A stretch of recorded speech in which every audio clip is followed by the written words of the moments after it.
You know, Justin, last week you admitted that they will take last year's loss and use it as motivation. So with that said, how big is it that you win a game in Dallas that you know you would have lost last year? You did lose last year, and 5 or 6 times lost last year. So what does that do to the team that right out of the box they're tested and they pass the test?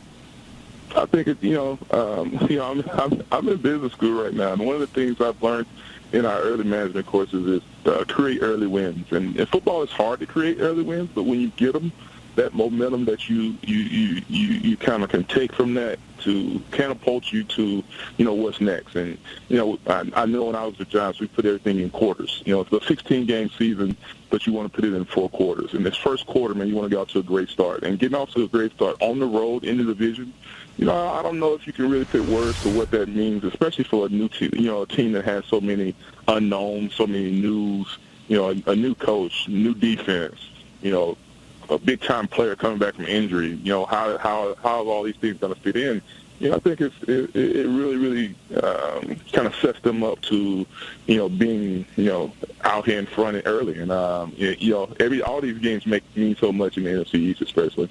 Talking with Justin Tuck. We have him on every Monday, right around this time. Justin, they spent a lot of money on the defense. We know that. And then when you look at the numbers from yesterday's game, the Giants won 20-19, but the Cowboys had the time of possession 36-13 to 23-17. Wow. They actually had more passing yards than the Giants as well. Any concerns, and do you think it's going to be a work in progress for this defense? It's a work in progress. I think I said last week, that it's new, and I don't expect them to be playing at the top 5, top 10 type defense level early in the season. But again, you hold a team at 19 points in this league, regardless of if a starting quarterback is not there or not.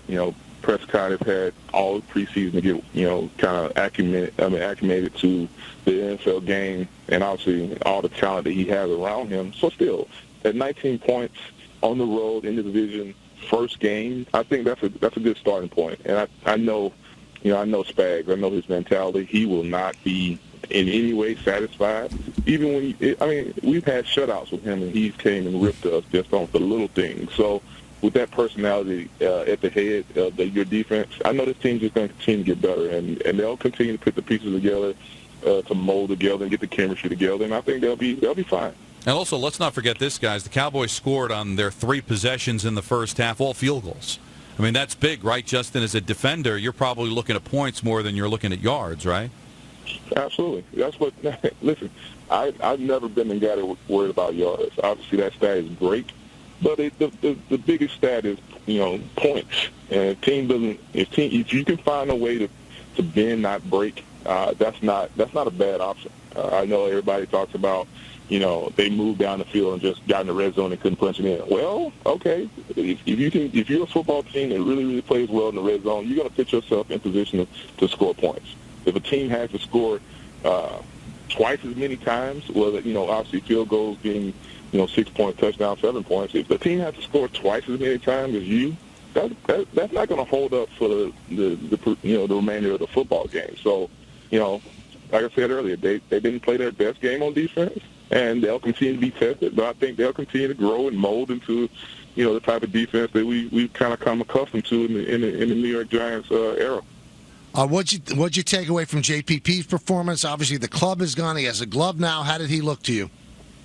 Yeah, I think he looked explosive. I think he's still, one of the things I told him when I came to camp was that, for some reason, though, he's still kind of running down the middle of guys. But I thought he looked good, though. And, again, first game, I haven't really, I watched the game kind of as a fan yesterday, not as, a typical NFL player where you go in and you decipher everything, because I don't know the play calls no more. I don't necessarily know, what guys' responsibilities on certain plays. Obviously, depending on, what they do, you can kind of figure it out, but I haven't watched it from that perspective. But I thought he looked good, though.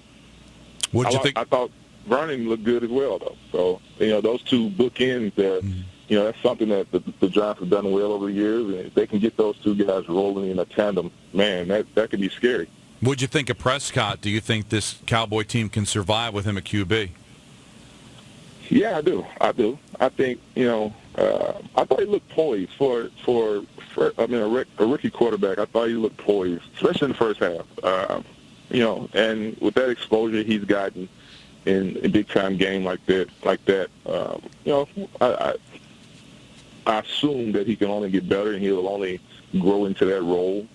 So we'll see. I mean, hopefully he doesn't. I'm speaking not as a Giant fan now, but as an NFL fan. Hopefully he doesn't, take that loss too badly and kind of go negatively. But I like what I saw from perspective of his poise, and obviously he has a great athletic ability. So, we'll see. But it's a little early, obviously. It sounds painful for you to compliment Dak Prescott. It's very painful. I liked him in college. Obviously, I'm from the SEC area.